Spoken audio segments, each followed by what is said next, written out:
우리는 지난주에요 영적 건강 검진이란 내용을 가지고 함께 말씀을 살폈습니다. 크게 세 가지 영역에 대하여 살폈어요. 먼저 하나님 앞에 가슴 뛰는 예배가 있는가, 그리고 말씀으로 인하여 우리가 양육받고 있는가, 거룩한 섬김이 우리 가운데 있는가에 대한 내용이었습니다.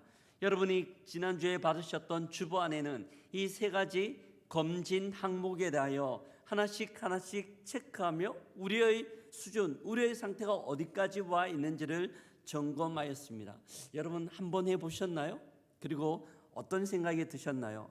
하나님 보시기에 우리는 합격점일까라는 고민을 한번 해봅니다. 주께서 우리에게 이런 검진을 하게 하신 이유는 그냥 우리를 정죄하기 위함이 아니라 하나님 앞에 생동감 있고 행복한 신앙생활의 주인공, 하나님의 기뻐하시는 자녀로 서기 위한 목적이었습니다. 이 목적을 잘 기억해야 되죠. 오늘은요, 지난주에 못다한 두 가지 항목들을 같이 한번 더 살펴볼까 합니다. 오늘 살필 내용은 영적인, 어쩌면 우리의 육체의 순환계와 같은 영적인 순환계라고 볼 수 있겠습니다. 우리 몸에는 수많은 혈액이 공급됩니다. 단순히 피가 흐르는 것은요, 흘러가는 것들을 뛰어넘어 생명을 유지하기 위한 가장 핵심적인 운송과 또한 조절 시스템들을 가지고 있기 때문입니다. 피는 혈관 안을 지나가면서요, 우리에게 영양분과 산소를 공급하고 또한 우리 몸에 있는 노폐물과 이산화탄소를 다 배출합니다. 심장에서 박동이 일어날 때마다 쭉쭉쭉 우리의 몸으로 피가 퍼지면서 이런 역할들을 감당하는 거죠. 뿐만 아니에요. 이 피는요, 외부에서 침투하는 바이러스나 이상한 유해 병균을 죽이기도 하고요, 우리의 체온들을 유지하여서 항상 건강하게 생활할 수 있도록 합니다. 이것이 순환계, 혈액과 또한 심장이 하는 역할이죠. 그런데요, 이런 혈액이 나가기만 하고 들어오지 않는다면, 반대로 들어오기만 하고 나가지 않는다면 어떻게 될까요? 심각한 이상이 일어나는 거죠. 이를 원활하게 움직일 때 우리의 몸은 건강할 수 있습니다. 그런데 이런 원활한 혈액 공급이 되기 위하여 절대적으로 또 필요한 게 있어요. 우리의 모든 신체마다 미세하지만 혈관들이 다 연결되어져 있는 겁니다. 곳곳마다 혈관들이 연결되어져 있어야 이 혈관을 통하여 혈액이 돌아다니며 기능들을 할 수 있는 겁니다. 우리가 가끔씩 지내다가요, 한 번씩 날카로운 데 긁히거나 칼로 베일 때가 있어요. 얇게 칼날이 지나감에도 불구하고 곧 거기에는 표가 납니다. 피가 나오기 때문입니다. 몸 곳곳 가운데 혈관들이 지나가기 때문에 그 혈관들이 손상되면 피가 밖으로 표현되는 것이죠. 이것은요, 우리의 영적 체계와 동일합니다. 하나님께서 우리에게 복음의 은혜를 주셨고 이 복음의 은혜가 우리 공동체 가운데 흘러가는 거죠. 그런데요, 우리 공동체 가운데 이런 복음의 은혜가 들어오는 것뿐만 아니라 나가야 돼요. 복음 전도로. 그럴 때 이 공동체는 건강한 공동체, 우리의 신앙은 건강한 신앙이 될 수 있습니다. 이러하기 위하여 절대적으로 필요한 것은 모든 공동체가 각각 움직이는 것이 아니라 하나의 혈관으로 연결된 것처럼 한 공동체로 연결되어져 있을 때 이 모든 것들이 가능합니다. 오늘 본문은 우리에게 말씀을 통하여 질문합니다. 두 가지 질문이에요. 우리의 영적인 심장은 외부로 복음의 은혜를 내뿜고 있는가? 그리고 이를 위하여 교제의 연결고리가 잘 이어져 있는가에 대한 두 가지 질문입니다. 저는 말씀을 통하여 이 두 가지 질문들에 대한 답을 찾아보며 우리의 모습을 점검하고 하나님 앞에 바로 세워지는 시간 되기를 주의 이름으로 축복합니다. 아멘. 첫 번째 살펴보고 싶은 것은요, 영적 건강검진 네 번째이고 오늘 말씀의 첫 번째인데, 복음의 순환들이 잘 이루어지고 있는가입니다. 복음은 우리가 안에 갇혀져 있는 것이 아니라, 안에 머물러 있는 것이 아니라 외부로 계속해서 공급되고 있는가에 대한 질문입니다. 하나님을 예배하고 양육을 통하여 영적 성장을 이룬 공동체는요, 자연스럽게 그 복음을 밖으로 배출하고 또한 밖으로 선포하고 전달할 수밖에 없어요. 이건 자연스러운 겁니다. 우리가 지내다가 보면요, 맛있는 음식을 먹거나 아니면 나에게 자랑할 거리가 있잖아요. 그러면 우리 안에 조바심이 있어서 가만히 있지 못합니다. 다른 사람들한테 자랑하고 싶어요. 우리 아들이 좋은 직장에 들어갔거나 좋은 대학에 들어갔으면 자랑하고 싶어요. 내가 뭐 좋은 물건, 소위 명품이라는 것들을 구매했으면 자랑하고 싶은 마음들이 우리 안에 있습니다. 마찬가지예요. 초대교회는요, 하나님을 향한 예배의 풍성함이 있었고 말씀으로 인한 양육으로 인하여 복음의 기쁨들이 있었어요. 이들은 가는 곳마다 예수 그리스도를 자랑하고 복음의 은혜를 함께 선포하는 복음 증거자의 삶을 살았기 때문입니다. 이런 이유들 때문일까요? 사도행전은 또한 복음행전이라고 이야기하고 복음은 날마다 선포되고 전달되었습니다. 사도행전을 전체를 보면요, 복음을 전하다라는 단어가 무려 30번 이상이나 반복적으로 등장하고 있습니다.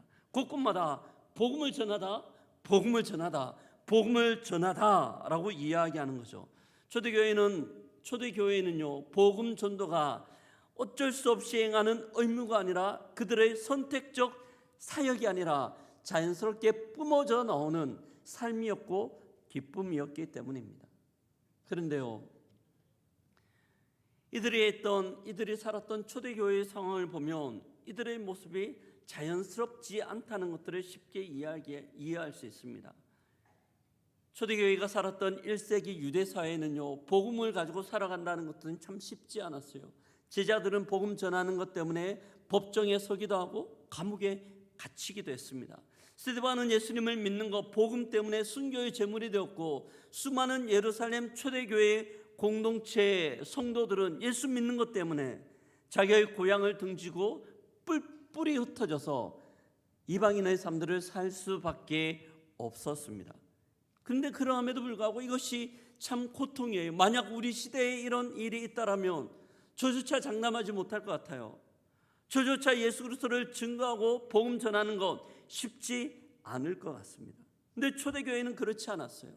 어떻게 해서 초대교회는 복음 증거하는 일에, 예수 그리스도를 드러내는 일에 주저하지 않을 수 있었을까요? 여러 가지 이유가 있겠지만 저는 그게 두 가지 이유 때문 아닌가 생각합니다. 첫 번째는요, 이들에게 복음은 하나의 지적인 이해가 아니라 하나의 사건이었기 때문입니다. 예수님을 쫓아다녔던 초대교회 성도들 중에 상당수는 예수님의 공생의 사역 가운데 함께하였던 사람들입니다. 오병이어 사건을 통하여 5천 명을 먹일 때 그 무리 가운데 아마 앉아있는 사람들도 있었을 거고, 또한 죽어 썩은 내 나는 이 나사로를 살리는 그 현장 가운데 있었던 사람들도 있었을 겁니다. 예수님은 십자가에 못 박혀 장사되셨습니다. 무덤에 묻히셨죠. 하지만 그 예수님은 부활하신 줄 믿습니다. 그 초대교회 상당수가 부활하신 예수님을 눈으로 보았고 또한 대화하였고 그 예수님과 함께 식탁 교제를 나누었던 사람들입니다. 이들에게 예수 그리스도의 사역과 부활, 십자가의 권능은 지적으로 이야기하는 하나의 정보가 아니라 이들의 삶들을 관통하는 사건이었기 때문입니다. 복음의 은혜는 이들에게 명확한, 너무나 확신 있는 사건이었습니다. 그래서 제자들이 이야기하죠.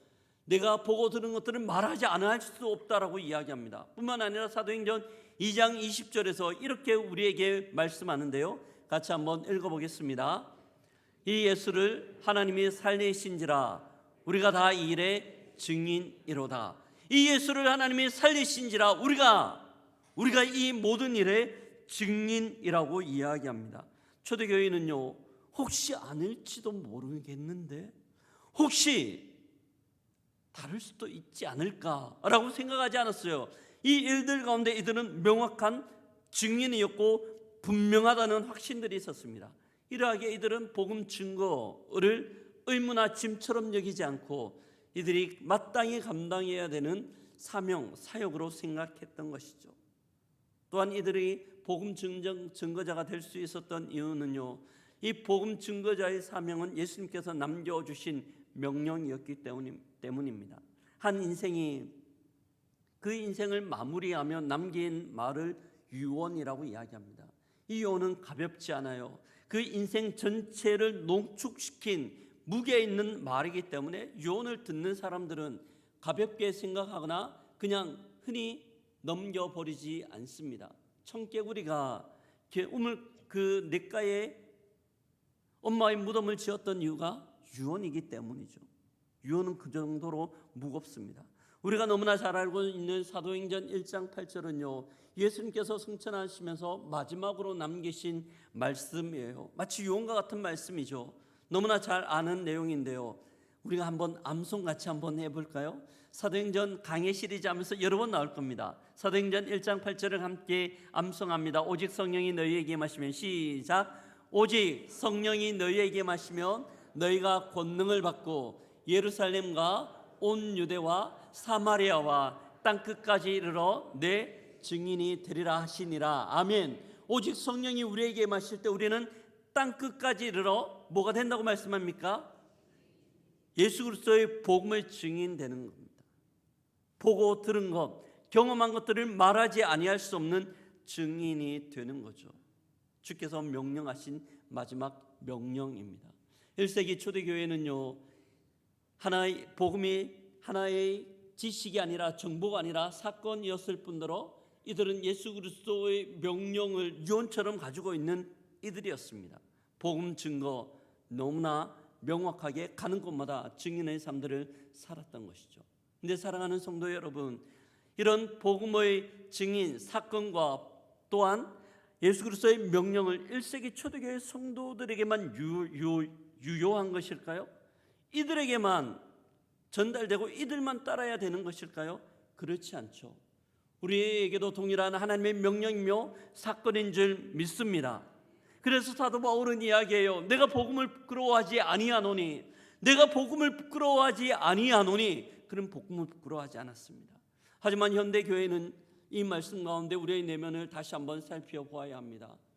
초대교회는 복음을 부끄러워하지 않았지만 우리는 복음을 부끄러워하거나, 어쩌면 우리는 우리 가운데 복음은요, 하나의 지식인, 하나의 정보에 불과할 때가 있는 것들을 봅니다. 내가 복음을 증거할 때 사람들이 나에게 어떻게 반응할까? 이상하게 여기지 않을까? 혹시 복음 때문에 우리의 관계가 틀어지지는 않을까? 어색해지지는 않을까? 수많은 걱정과 염려들이 우리 가운데 있기 때문입니다. 사랑하는 성도 여러분, 우리 가운데 복음의 명확함과 복음의 확실한 복음의 능력이 있기를 주의 이름으로 축복합니다. 어떤 사람들은요, 이 복음을 전하지 않고도 우리가 신앙생활을 잘할 수 있다고 생각합니다. 그렇게 보이기도 해요. 새생명 축제를 할 때, 또한 복음 사역을 할 때 많은 분들은 저거는 특별한 은사를 가지고 있는 분들의 일, 나는 괜찮아 라고 생각하는 분들이 있을 수 있습니다. 하지만 심각한 오해예요. 심각한 오해예요. 우리의 혈관 가운데, 우리의 몸속에 피가 움직이고 뿜어져 나가야 하는데 콜레스테롤 때문에 혈관들이 계속해서 막힐 때가 있습니다. 근데 잘 몰라요, 혈관들이 막히는 걸. 하지만 그는 서서히 죽어갑니다. 침묵의 암살자라고 이야기하죠. 복음 증거를 하지 않는 신앙, 복음 증거가 사라진 교회가 바로 이러합니다. 사랑하는 성도 여러분, 우리 가운데 복음 증거의 은혜, 이런 축복들이 있기를 주의 이름으로 축복합니다. 아멘. 우리가 위급한 일이 있으면요, 119에 전화를 합니다. 그러면 즉각적으로 구급대원들이 달려와서 위기 상황들을 다 해결하고 응급처치를 합니다. 회복될 수 있는 거죠. 그런데요, 이런 119 구급대원들이 소방서에 모여 있어요. 열심히 훈련해요. 열심히 체력 단련을 합니다. 그런데 이들이 출동하지 않고 그 소방서에 사무실에 모여 있기만 한다라면 어떨까요? 그는 제복은 입고 있지만 일반인하고 별반 다르지 않아요. 그런 능력이 있지만, 많이 훈련했지만 그 안에만 머물러 있다라면 그는 일반일 뿐이죠. 단지 제복만 입고 있을 뿐입니다. 사랑하는 성도 여러분, 하나님께서 우리를 주의 몸된 교회로 불러주셨습니다. 풍성한 예배와 또한 말씀 양육을 통하여 우리 가운데 영적 근육이 강화되었다라면 우리는 머물러 있는 것이 아니라 우리의 외부로 나가야 되며 복음을 선포해야 되고 심장에서 피가 밖으로 내뿜는 것처럼 그런 은혜가 있어야 될 줄 믿습니다. 이럴 때 우리는 건강한 거예요. 이럴 때 우리 공동체는 건강한 공동체가 되는 거죠. 우리가 네 번째로 점검하는 겁니다.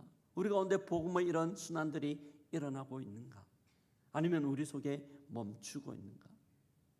복음의 순환들이 잘 일어나기 위하여 절대적으로 또 필요한 게 있습니다. 혈관들이 온몸을 연결시키는 것처럼 교회 공동체 가운데 교제권들이 활발하게 이루어지고 이 교제가 공동체 전체에 영향을 미쳐야 되는 것이죠. 네, 우리가 다섯 번째 살펴볼 내용입니다. 공동체와 개인의 신앙을 이야기할 때 빠질 수 없는 것이 성도 간의 교제입니다. 교제는 개별적으로 있는 개인을 공동체와 연결시켜주는 고리 역할이에요. 교제는 개별적으로 있는 개인을 공동체와 연결시키는 고리 역할을 하는 겁니다. 42절을 보면요, 초대교회가 어떻게 교제했는지를 우리에게 말씀하는데요, 교제에 대해서 42절을 같이 한번 읽어봅니다. 그들이 사도의 가르침을 받아 서로 교제하고 떡을 떼며 오로지 기도하기를 힘쓰니라. 그들이 사도의 가르침을 받아 서로 교제하고 라고 이야기하고 있습니다. 본문 가운데 쓰여지고 있는 이 교제라는 단어는요, 헬라어로 코이노니아를 이야기합니다. 이 단어는 함께 시간을 보내는 것이 아니라 삶을 함께 나누는 관계입니다. 함께 그냥 시간을 보내는 것이 아니라 함께 삶을 나누고 함께 있는 관계를 코이노니아라고 이야기하고 있습니다. 이들은 함께 웃는 교제를 넘어 함께 책임지는 관계였습니다. 웃는 시간들을 넘어 그들의 삶들을 서로 책임지고 함께 돌보는 모습이었어요. 그 모습을 구체적으로 보여주는 것이 오늘 우리가 읽었던 본문 44절과 45절이에요. 본문을 보면요, 믿는 사람이 다 함께해서 모든 물건을 서로 통용하고 또 재산과 소유를 팔아 각 사람의 필요를 따라 나누어주며. 아멘. 믿는 사람이 다 함께해서 모든 물건들을 서로 통용하고 또 재산과 소유를 팔아 각 사람의 필요를 따라 나눠주고. 이 본문 가운데서 중요한 단어가 있어요. 각 사람의 필요를 따라 나눠준다는 단어입니다.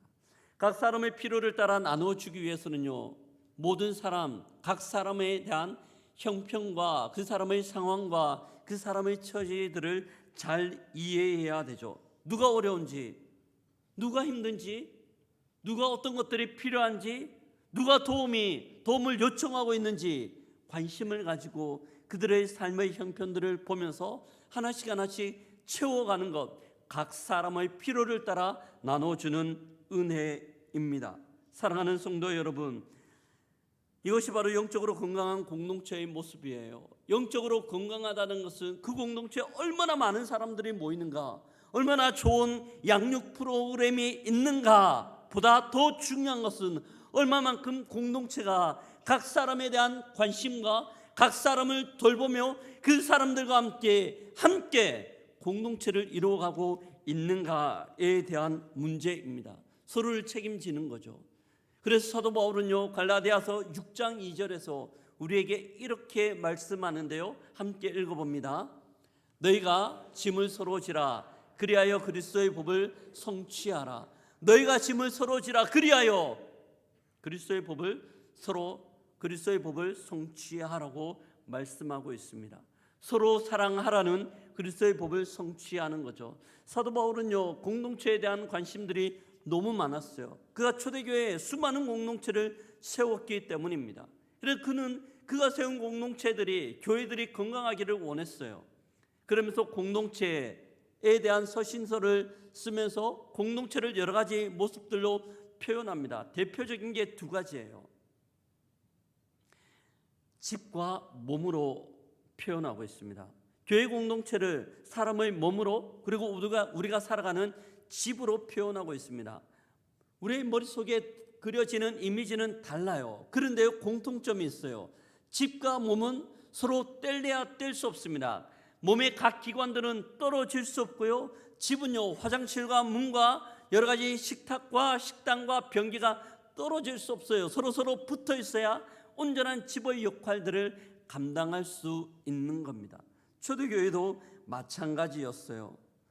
이 공동체가 건강하기 위해서는 모든 지체들이 연결되어져 있어야 됩니다. 그런데 예를 들어서 심장이 나는 혼자 열심히 뛰고 싶어, 아니면 폐가 나 혼자 그냥 숨을 쉴래 라고 이야기하면 어떨까요? 존재할 수가 없는 거죠. 신앙은요, 혼자 할 수 없는 거예요. 서로 함께 연결되어지고 공동체 안에 있을 때 철을 날카롭게 하는 것처럼 우리는 영적 성숙을 이룰 수 있는 겁니다. 우리가 한 번씩 장작들을 모아서 불을 지필 때가 있습니다. 그럼 활활 탑니다. 근데 그런 활활 타는 장작불 안에서 너무나 잘 타기 때문에 장작 하나를 탁 꺼냅니다. 안에 있을 때 너무나 잘 타기 때문에 꺼내요. 그런데 꺼내면 처음에는 잘 타요. 하지만 조금의 시간이 흐르면 쉽사리 그 불길이 사들어들고 곧 불이 꺼질 것 같습니다. 그런데 이 장작을 다시 불타는 그 장작 더미에 넣기만 하면 활활 타오르는 것들을 볼 수 있습니다. 이것이 우리의 신앙생활이에요. 우리는 혼자서 잘할 것 같지만은 처음에는 잘할 수 있는 것처럼 보이지만 신앙이란 게 그렇지 않거든요. 공동체 안에 들어갈 때 함께 하나님 앞에 불타오르는 성령의 은혜 가운데 불타오를 수 있는 줄 믿습니다. 이것이 바로 우리가 생활하는 신앙생활입니다.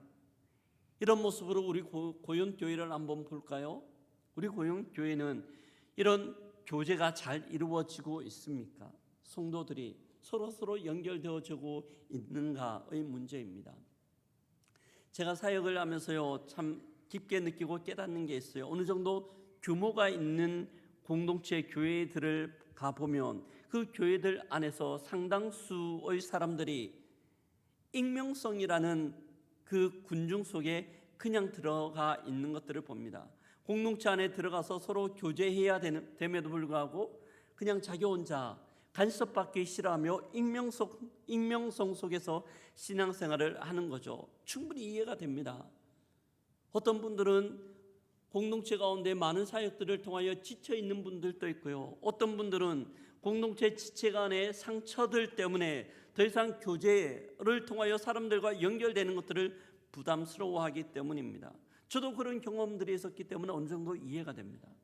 저는 시골에서 신앙생활을 했어요. 한 70명 정도 모이는 교회였기 때문에 다 압니다. 어린아이까지 다 서로 잘 알고 있는 교회입니다. 그리고 그 교회는요, 저희 할아버지가 장로님이셨어요. 아버지도 장로님, 삼촌도 장로님이었습니다. 신앙의 일탈을 꿈꿀 수가 없는 그런 교회였어요. 그런 교회에 청소년 시간들을 보내다가 혼자 이제 대학교에 진학하며 완벽한 자유를 얻게 되었습니다. 삶들이 자유로웠을 뿐만 아니라 저희 신앙 가운데도 자유가 있었어요. 야호, 너무 좋다라는 생각이었죠. 이런 신앙의 자유 때문에 어떨 때는 피곤할 때 주일 예배를 한 번씩 빠지기도 했습니다. 괜찮았어요. 내 문제는요, 한 번 빠지면 되는데 이 한 번이 두 번이 되고 두 번이 세 번이 되며 계속해서 주일 예배를 빠지기 시작하는 거죠. 심각한 영적인 하향 곡선을 그리며 빨간불이 들어오기 시작했습니다. 깊은 수렁의 늪으로 빠질 것만 같은 그때 저를 붙들어 주었던 것은 공동체였어요. 제가 속해 있던 선교단체 형님이 제가 살고 있던 기숙사에 시도 때도 없이 찾아오는 겁니다. 제발 찾아오지 말라고 제가 부탁까지 했는데 아랑곳하지 않고 찾아오셔서 저와 신앙적인 상담을 하고 하나님의 말씀을 나누었어요. 그때는 너무나 귀찮았습니다. 공동체라는 것이 왜 이렇게 지긋지긋하게 하는가라는 생각이 들었지만 지나고 오고 난 이후 돌이켜보건대 저희 영적 생명의 은인과 같았습니다. 이 공동체가 그만큼의 역할들을 하는 것이죠.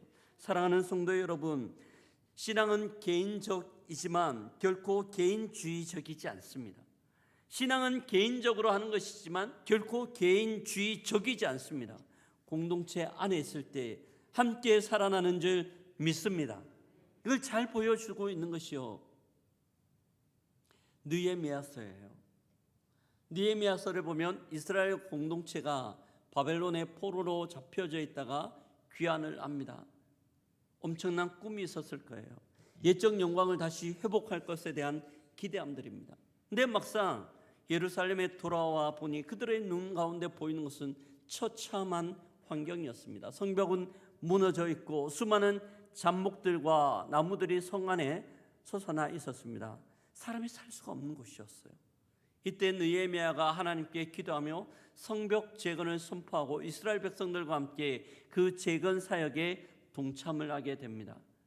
근데 그 사역 가운데 동참했던 사람들을 보면요, 너무나 많이 달라요. 신분도 달랐고 지파도 달랐고 그들의 고향도 달랐고 서로 추구하는 것도 같지 않았습니다. 하지만 그 모든 사역들이 52일 만에 이루어졌고 다 완벽하게 재건되었고 이 일로 인하여 적들조차, 방해꾼들조차 깜짝 놀라게 됩니다. 어떻게 해서 이럴 수 있었을까요? 이들은 서로 마음을 합했기 때문입니다. 서로 마음을 모았기 때문이에요. 사도행전 공동체가 그래요. 우리가 읽었던 본문 47절에 보면요, 46절에 보면 그렇게 표현하고 있습니다. 날마다 마음을 같이하여, 날마다 마음을 같이하여. 사랑하는 성도 여러분, 마음을 같이한다는 의미가 무엇일까요? 마음을 같이한다는 것은요, 모든 생각들이 동일하고 모든 추구하는 것들이 똑같다라는 것을 의미하지 않아요. 서로 달라요. 다를 수 있죠. 당연하죠.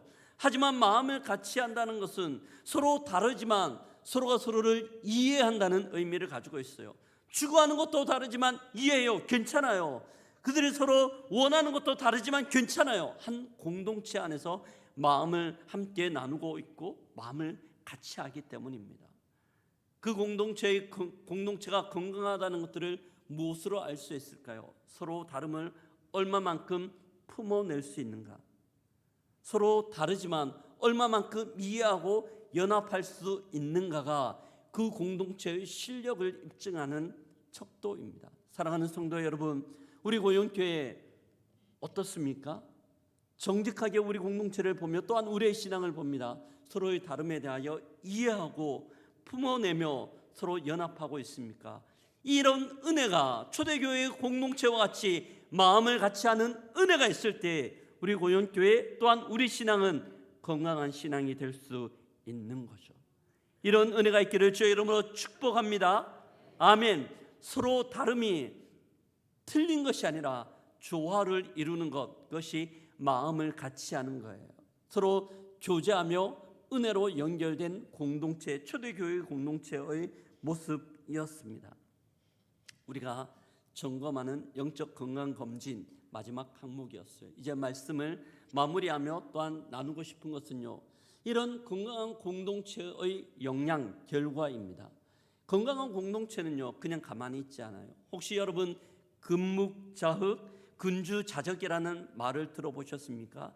근묵자흑, 근주자적. 묵, 검은 묵을 가까이 하면 검게 되고요, 인주를 가까이 하면 붉게 된다라는 의미입니다. 그 사람이 가지고 있는 건강과 상황과 환경들이 그 사람에게 영향력을 미치는 거예요. 초대교회 공동체 마찬가지였어요. 이들은 건강한 공동체였습니다.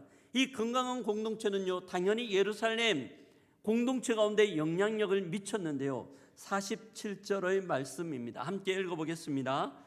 하나님을 찬미하며 또 온 백성에게 칭송을 받으니 주께서 구원받는 사람을 날마다 더하게 하시니라. 아멘. 하나님을 찬미하며 또 온 백성에게 칭송을 받으니 라고 이야기합니다. 온 예루살렘 성 사람들에게 칭송을 받고 있습니다. 좋은 평판이 많이 있었던 거죠. 왜 이런 칭송을 받을 수 있었을까요? 그것은 아마 이들이 보여주고 있는 세상과 다른 모습 때문이었을 겁니다. 이들은요, 세상과 다른, 세상이 흉내낼 수 없는 거룩한 질서를 가지고 있었어요. 세상과 다른, 세상이 흉내낼 수 없는 거룩한 질서이죠. 세상은요, 소유와 또한 경쟁이라는 것이 공존하는 모습입니다. 하지만 예루살렘 초대교회 공동체는요, 나눔과 책임이라는 질서가 그 공동체 안에 있었어요. 나눔과 책임이라는 하나님 나라의 질서를 보여주었으며 거룩한 구별이 세상의 마음을 움직였던 것이죠. 아마 건강한 세포가 주변의 병든 세포를 치유하는 것처럼 초대교회에는요, 수많은 예루살렘 사람들을 치유하고 회복하는 일들 가운데 쓰임받았을 겁니다. 건강한 심장이 온몸에 피를 공급하듯 이 공동체에서 나오는 건강한 영적 능력들이 예루살렘으로 흘러가 교회의 담장을 넘어 흘러갔던 것이죠. 방송실 제 화면 띄워주실래요? 이것이 초대교회의 공동체가 가지고 있는 건강함의 영향력이었습니다. 세상은 공동체가 누리는 은혜의 수혜자가 되었습니다. 사랑하는 성도 여러분, 아마 예루살렘 사람들은요, 이야기했을 거예요. 야, 저 공동체는 다르다. 저 공동체는 특별함이 있다라는 이야기를 했을 겁니다. 이것이 영향력이었죠. 우리 공동체를 한번 살펴봅니다. 우리 공동체는 세상을 향한 수혜자로 위치하고 있습니까? 이 익산 땅 가운데서 모영동과 송악동 또한 영등동 이 익산 전역 가운데 우리 고영교회는 은혜의 공급자로 그 역할들을 잘 감당하고 있는지에 대한 질문입니다. 우리가 세상의 아픔을 품고 그들의 필요를 채우는 공급자가 될 때에 세상은 비로소 복음을 향하여 귀를 열게 되는 것이죠. 우리 고영교회는 이 거룩한 공급자의 역할들을 감당하기 위하여 작지만은 조심스러운 발걸음을 한 걸음 옮기려고 합니다. 여러분 혹시 들어오시면서요, 포스터 하나 보셨는지요? 사랑의 국수 나는 포스터예요. 3월 25일부터 둘째 주, 넷째 주 수요일 점심때 우리 이웃들을 향하여 국수 나눔을 시작하려고 합니다. 별것 아니에요. 그냥 작은 국수 한 그릇입니다. 하지만 그 국수 가운데 예수 그리스도의 복음의 은혜, 하나님의 사랑을 담고 있기 때문에 별것 아니지만 큰 능력으로 역사하게 될 줄 믿습니다. 어떤 사람이 올까? 몇 명이나 올까? 어떤 반응을 일으킬까? 몰라요. 저도 모르겠어요. 예측도 안 돼요. 하지만 중요한 것은요, 정말 중요한 것은 우리가 그 세상을 향하여 은혜의 공급자로 서려고 하는 발버둥과 함께 시도들을 하고 있다는 겁니다. 이 시도들 가운데 주께서 은혜 주실 줄 믿습니다. 이 시도들을 통하여 주께서 역사하실 줄 믿습니다. 세상은 화려한 말잔치를 원하지 않아요. 세상은 말로 이야기하는 것들을 들으려고 하지 않아요. 얼마 전에요, 제가 신문을 보는데 설문조사에서 한국 사회의 기독교를 향한 신뢰도 5분의 4, 80%가 신뢰하지 않는다고 이야기해요. 이게 우리의 현주소입니다. 무엇이 이런 어려움들을 이겨낼 수 있을까? 세상을 향한 은혜의 공급자 가운데 우리가 설 때, 예수 그리스도의 손과 발로 우리가 사역을 감당할 때 이런 역사들이 일어날 줄 믿습니다. 초대교회 공동체가 그랬는데요, 초대교회의 공동체의 모습 47절에 나오죠. 주께서 구원받는 사람을 날마다 더하게 하시니라. 주께서 날마다 구원받는 사람을 더하게 하셨어요. 전도하려고 해서 그런 것이 아니라 이런 건강함들이 넘쳐나고 은혜의 공급자가 될 때 세상 가운데 눌린 사람들, 상처받은 사람들, 아픔으로 신음하는 사람들이 이 공동체 가운데 나와 은혜를 경험했던 거죠. 그래서 구원받는 사람이 날마다 더 했던 겁니다. 우리 고영교회가 이렇게 쓰임받게 될 거라 확신합니다.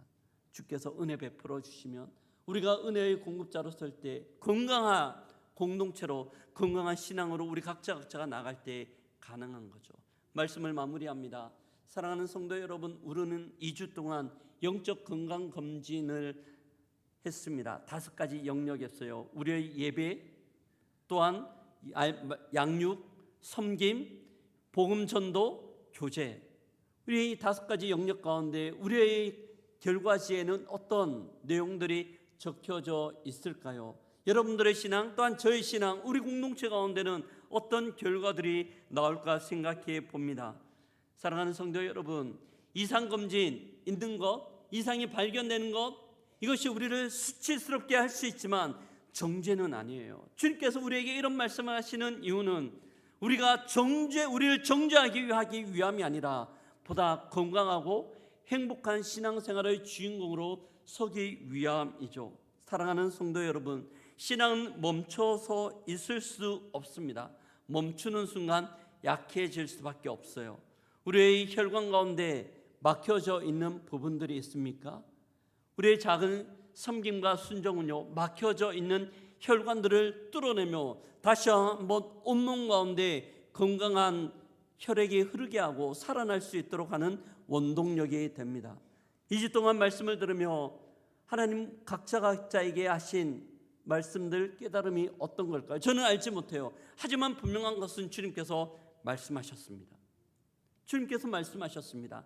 한 사람을 위하여 기도해온 신자가 되며 한 사람에 대한 관심을 갖는 자로 서기를 원하십니다. 또한 교회 공동체 가운데 섬김과 사역의 연장 가운데 우리를 들어오라고 초청하시며 예배자로 서라고 하시는 거죠. 우리에게 중요한 것은 주의 부르심 가운데 순종으로 나아가는 겁니다.